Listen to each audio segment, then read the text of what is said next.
ஐந்து கரத்தனை யானை முகத்தினை இந்தின் இளம்பிரை போலும் ஏற்றனை நந்தி மகந்தனை ஞானக் கொழுந்தினை குந்தியில் வைத்தடி போற்றுகின்றேனே. ஜோதிட விதிகள் அனைவருக்கும் பொதுவானவைதானா? விதிகள் அப்படின்றது என்னன்னு பார்த்தோம்னா, மனித குலத்தை செம்மைப்படுத்த, மனிதர்களால் ஏற்படுத்தப்பட்ட மனித வாழ்க்கையை சீர்படுத்தி, மனித குலத்தின் நாகரிக வளர்ச்சிக்கு ஏற்ப மனித வாழ்க்கை சம்பந்தமான சில வரையறைகளை ஏற்படுத்தி, அவ்வாறு ஏற்படுத்தப்பட்ட வரையறைகளின் மூலமாக மனித வாழ்க்கையை வலுத்தவன் வாழக்கூடிய இந்த பூமியில் அனைவருக்கும் அனைத்தும் கிடைக்க வேண்டும் என்ற நல்லெண்ண அடிப்படையில் ஏற்படுத்தப்பட்டவைகளே விதிகளாகும். அவ்வாறு ஏற்படுத்தப்பட்ட பல்வேறு அமைப்புகளுக்கான பல்வேறு விதிகளில் அனைத்து தரப்பு மக்களுக்கும் பொதுவாக பொருந்தி போகக்கூடிய அமைப்பில் சில விதிகள் இருப்பதில்லை. இந்த மாதிரியான நேரங்களில் தான் சில விதிகளை உருவாக்கும் பொழுது அந்த விதிகளை அனைத்து தரப்பிலான மக்களுக்கும் பிரதிநிதிகளாக உள்ள சில பேரை வச்சு அந்த விதிகளை அங்கீகாரம் பண்ணி, அத்தகைய பிரதிநிதிகள் அதை ஏற்றுக்கிற பட்சத்தில் ஒரு குறிப்பிட்ட மனிதகுல வாழ்க்கை சம்பந்தப்பட்ட விஷயங்களை விதிகளாக நம்ம ஏற்றுக்கிறோம். அதுக்கு ஒரு உதாரணத்தை பார்த்தோம்னா, நம்ம இந்திய தண்டனை சட்டம், அதாவது ஐபிசி பிரிவு, ஒரு கொலை குற்றம் செய்த ஒரு நபருக்கு இந்திய தண்டனை சட்டப்பிரிவு இபிகோ, அதாவது ஐபிசி 302 பிரகாரம் அவருக்கு நம்ம மரண தண்டனையோ இல்லாட்டினா ஆயுள் தண்டனையோ கொடுக்கலாம் அப்படின்னு நம்ம இந்திய தண்டனை சட்டப்பிரிவில் விதிகளை ஏற்படுத்தி அதை அங்கீகாரம் பண்ணி வச்சுருக்கோம். சரி, அதெல்லாம் இருக்கட்டும். இப்போ நம்ம அந்த மாதிரியான விதிகள் நம்ம ஜோதிடத்திற்கு அங்கீகரிக்கப்பட்ட விதிகள் இருக்கிறதா அப்படின்னு நம்ம பார்த்தோம்னா, கண்டிப்பாக அந்த மாதிரியான விதிகள் எதுவுமே கிடையாது அப்படின்னு தான் நம்ம சொல்லலாம். அந்த வகையில் பார்க்கும்போது நம்ம ஜோதிட வரலாற்றை பார்த்தோம்னா, வேதாந்தத்தில் ஒரு பிரிவான இந்த ஜோதிட சாஸ்திரத்தை ஆராய்ஞ்சு நம்ம மனித சமுதாயத்திற்கு பல ரிஷிகள் அதை ஒரு ஜோதிட சாஸ்திரமாக நம்மகிட்ட கொடுத்துட்டு போயிருக்காங்க. அந்த ரிஷிகளின் வரிசையை நம்ம பார்த்தோம்னா, அந்த வரிசையை தான் நம்ம ஜோதிட சாஸ்திர குரு பரம்பரை வரிசை அப்படின்னு நம்ம சொல்லலாம். அந்த வரிசையில் ஃபஸ்ட்டு பிருகு மகரிஷி, அப்புறம் பார்த்தோம்னா வசிஷ்டர், கர்கர், இந்த வரிசையை தொடர்ந்து தான் நம்ம பராசர முனிவர். இவர் தான் வேதகால ஜோதிட நுணுக்கங்களை ஆராய்ஞ்சு பிருகத் பராசர ஹோரா சாஸ்திரம் அப்படின்ற ஒரு சாஸ்திரத்தை உருவாக்கி, அந்த சாஸ்திரத்தை அவருடைய சீடரான மைத்திரேய மகரிஷிக்கு அதை கொடுத்துட்டு போனார். அந்த மைத்திரேய மகரிஷியும் அவருடைய சீடர்களுக்கு அதை அப்படியே செவி வழியாக கொடுத்துட்டு போயிருக்காங்க. இப்படி உருவானதான் நம்ம வேத ஜோதிட முறையாகும். இந்த மாதிரி உருவான வேத ஜோதிடத்தை தான் காலப்போக்கில் நம்ம நூல்களாக அதை ஏற்படுத்தும் போது, வேத ஜோதிடத்தை நூல்கள் வடிவமைத்த வேத ஜோதிடத்தை ஏற்படுத்திய ரிஷிகளின் வரிசையில் வரக்கூடிய நம்முடைய முன்னோர்கள்லாம் ஜோதிடத்தில் பல ஆராய்ச்சிகளை பண்ணி அவங்களுடைய கருத்துக்களையும் அந்த வேத ஜோதிட அமைப்பில் அந்த வேத ஜோதிடத்தை நூற்களாக ஏற்படுத்தும் போது இடைச்சொல்களாக ஏற்படுத்தி வச்சுருக்காங்க அப்படின்னு தான் நம்ம சொல்லலாம். சரி, இந்த மாதிரி ஏற்படுத்தி வச்சிருக்கப்பட்ட இந்த வேத ஜோதிட விதிகள் அனைவருக்கும் ஒரே மாதிரி இருக்குமா அப்படின்னு பார்த்தோம்னா, கண்டிப்பாக அப்படி இருக்காது. அது மனிதருக்கு மனிதர், அதாவது ஜாதகத்திற்கு ஜாதகம் மாறக்கூடிய அமைப்பில் தான் இருக்கும். உதாரணமாக ஒரு ஜாதகருக்கு இப்போ சுக்கிர தசை நடக்குதுன்னு எடுத்துக்குவோம். அந்த ஜாதகருக்கு லக்னம் கும்ப லக்னமாக இருந்து, ராசி மகர ராசியாக இருந்து, லக்கணத்தில் சுக்கிரன் இருந்து, அப்புறம் 9ஆம் இடத்துல போய் சனி இருந்து, அதாவது லக்னாதிபதி சனி 9ஆம் இடத்துலையும் லக்கணத்தில் சுக்கிரனும் இந்த பரிவர்த்தனை 1-9 அதிபதிகள் பரிவர்த்தனை யோக அமைப்பில் இருக்கும் பொழுது, அந்த சுக்கிர தசை நடக்கும்போது சுக்கிரன் அந்த கும்ப லக்கண அதிபதி சனிக்கு யோகரா இருக்கக்கூடிய அமைப்பில் சுக்கிரன் லக்னத்தில் இருந்து அந்த லக்னாதிபதி சனி 9ஆம் இடத்துல உச்சம் பெற்று இருக்க அமைப்பில் அந்த லக்னாதிபதி சனியும் 9ஆம் அதிபதி சுக்கிரனும் பரிவர்த்தனை யோகத்தில் இருக்கும்போது அந்த ஜாதகருக்கு சுக்கிர தசை நடக்குது அப்படின்னு பார்த்தோம்னா அந்த ஜாதகருக்கு அந்த சுக்கிர தசையில் நல்ல ஒரு அதிர்ஷ்ட காலமாக வீட்டு மனையில் வாங்குறது, வீடு கட்டுறது, வாகனங்கள் புது வாகனங்கள் வாங்குறது, மேலும் ஆடம்பரமாக செலவழிக்கக்கூடிய அமைப்பையும் இந்த சுக்கிர தசை ஏற்படுத்தி கொடுக்கும். இந்த மாதிரி அமைப்பில் தான் சில பேர் சொல்லுவாங்க, அவனுக்கு என்னப்பா சுக்கிர தசை அடிக்குது, ஒரே சம்பாத்தியம்தான் அப்படிம்பாங்க. சரி, இந்த ஜாதகக்காரருக்கு ஒரு நண்பர் இருக்காருன்னு வச்சுக்குவோம். அந்த நண்பருக்கும் இந்த ஜாதகக்காரருக்கு சுக்கிர தசை ஆரம்பித்து ஒரு 10-15 வருஷம் கழிச்சு, அதாவது இந்த ஜாதகக்காரருக்கு சுக்கிர தசை முடியக்கூடிய நேரத்தில் அந்த நண்பருக்கு சுக்கிர தசை ஆரம்பிக்குன்னு வச்சுக்குவோமே. அந்த ஒரு 15 வருஷத்தில் இந்த ஜாதகக்காரர் வந்து நல்ல செல்வ செழிப்பாக வீடு வாகனங்கள் இதெல்லாம் வாங்கி செல்வ செழிப்பாக இருக்கும்போது அந்த நண்பருக்கும் 15 வருஷம் கழித்து சுக்கிர தசை ஆரம்பிக்கக்கூடிய அமைப்பில் இந்த ஜாதகர் நண்பர்கிட்ட என்ன சொல்லுவார் அப்படின்னா, இப்போ கவலைப்படாத, உனக்கே தெரியும் சுக்கிர தசைக்கு முன்னாடி நான் எப்படி இருந்தேன், இன்றைக்கி நான் எப்படி இருக்கேன்னு பாரு, உனக்கும் சுக்கிர தசை வரப்போகுது, அதனால் உனக்கும் இதே மாதிரியே நல்ல ஒரு அதிர்ஷ்ட காலம் இருக்கும், நீயும் இடங்க வீடு வாகனம் இது மேலே வாங்கி வருங்காலத்தில் செல்வ செழிப்பாக இருக்கலாம் அப்படின்னு ஒரு ஆசையை ஏற்படுத்தி வச்சுருவார். இன்னும் சொல்ல போனோம்னா சில ஜோதிடர்கள் கூட ஜாதகத்தை பார்த்துட்டு அவங்களுக்கு சுக்கிர தசை வரப்போகுது அப்படின்னா இந்த வரக்கூடிய சுக்கிர தசை உங்களுக்கு செல்வ செழிப்பையும் ஆடம்பரமான வாழ்க்கையும் வீடு வாகனம் இந்த மாதிரி அமைப்பெலாம் ஏற்படுத்தி கொடுக்கும் அப்படின்னு சொல்லி ஆசையை ஏற்படுத்தி அனுப்பி விட்ருவாங்க. சில பேர் அவங்களுக்கு சுக்கிர தசை ஆரம்பிக்கக்கூடிய காலத்தில் போய் ஜோதிடர்கிட்ட நான் ஒரு தொழில் பண்ண போகிறேன், நான் அந்த தொழில் பண்ணலாமா அப்படின்னு கேட்பாங்க.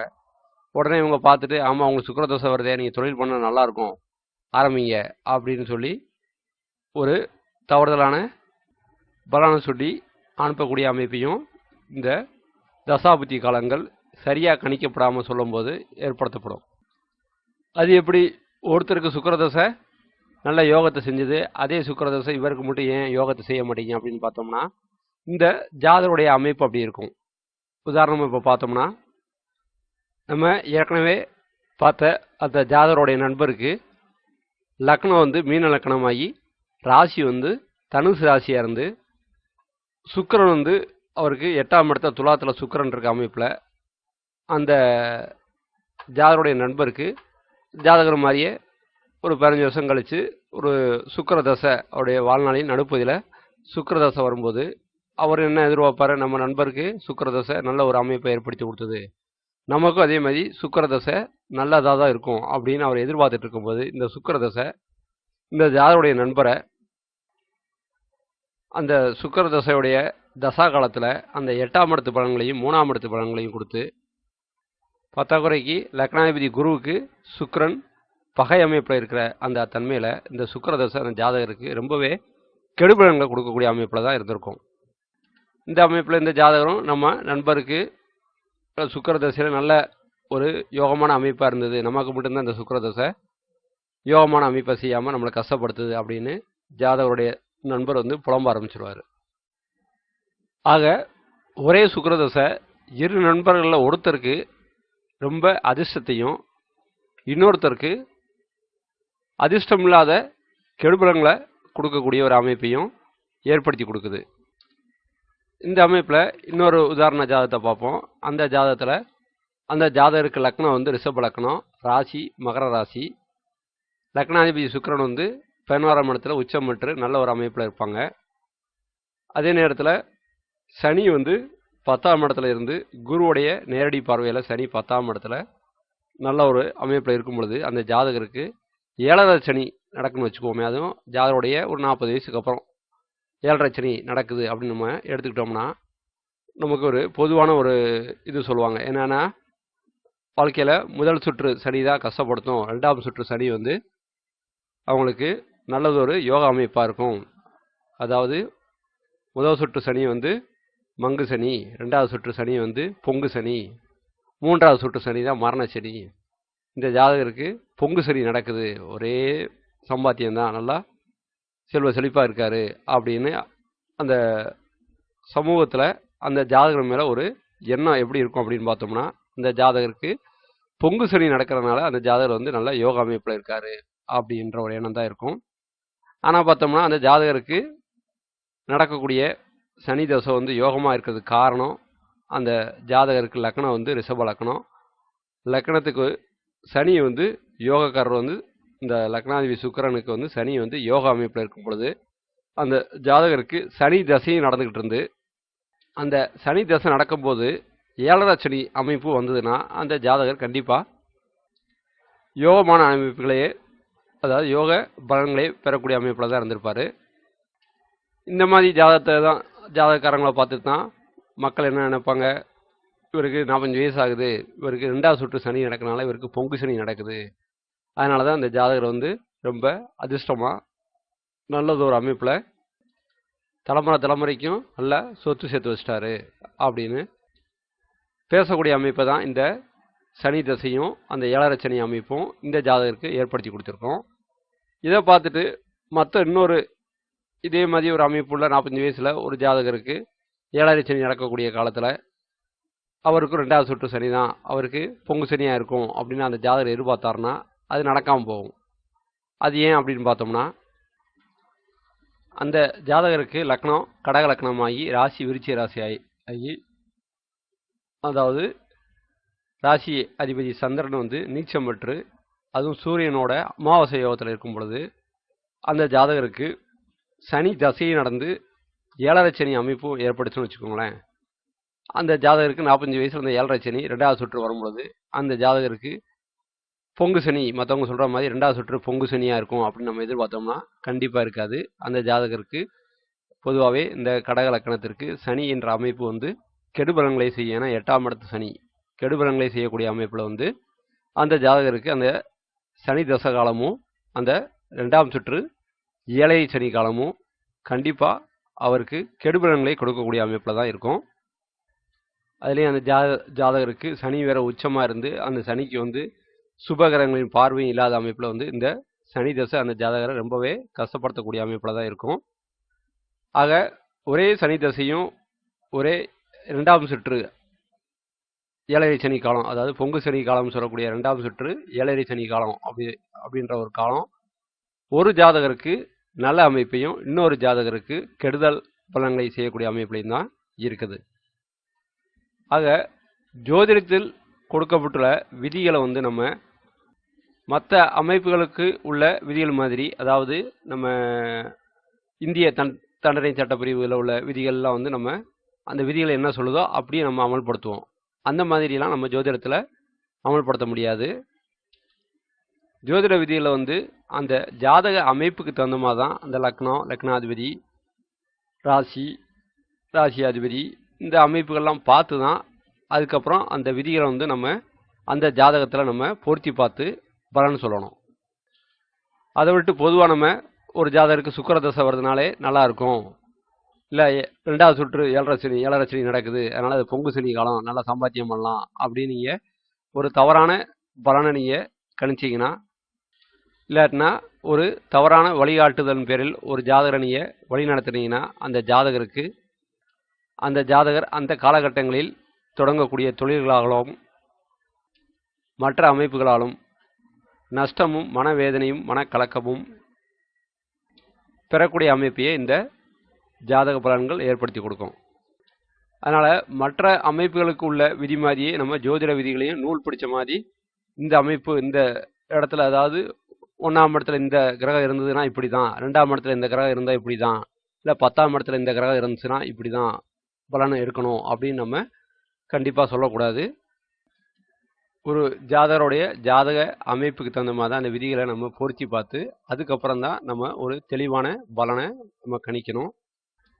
இந்த மாதிரி அமைப்பில் கணிக்கப்படுற இந்த பொது பலன்கள் சொல்லக்கூடிய குரு பயிற்சி பலன்கள், சனி பயிற்சி பலன்கள், ராகுகேது பயிற்சி பலன்கள், குரு பயிற்சி பலன்கள், அப்புறம் புத்தாண்டு பலன்கள், இந்த மாதிரியான பலன்கள் எல்லாம் ஒரு பொதுவான அமைப்பில் பலன் சொல்லக்கூடிய அமைப்பில் தான் பெரும்பாலும் உங்களுக்கு அது பொருந்தி போகாமல் பொது பலன்களின் கணிப்புக்கு மாறான சம்பவங்கள் நடைபெறக்கூடிய அமைப்பை அந்த பொது பலன்கள் ஏற்படுத்தி கொடுக்குது. ஆக ஜோதிட விதிகள் அனைவருக்கும் பொதுவானவைதானா அப்படின்னு நம்ம யோசித்து பார்த்தோம்னா அந்த ஜோதிட விதிகள் அனைவருக்கும் கண்டிப்பாக பொதுவானவையாக இருக்க முடியாது அப்படின்றத நம்ம தெரிஞ்சுக்கலாம். நன்றி, வணக்கம்.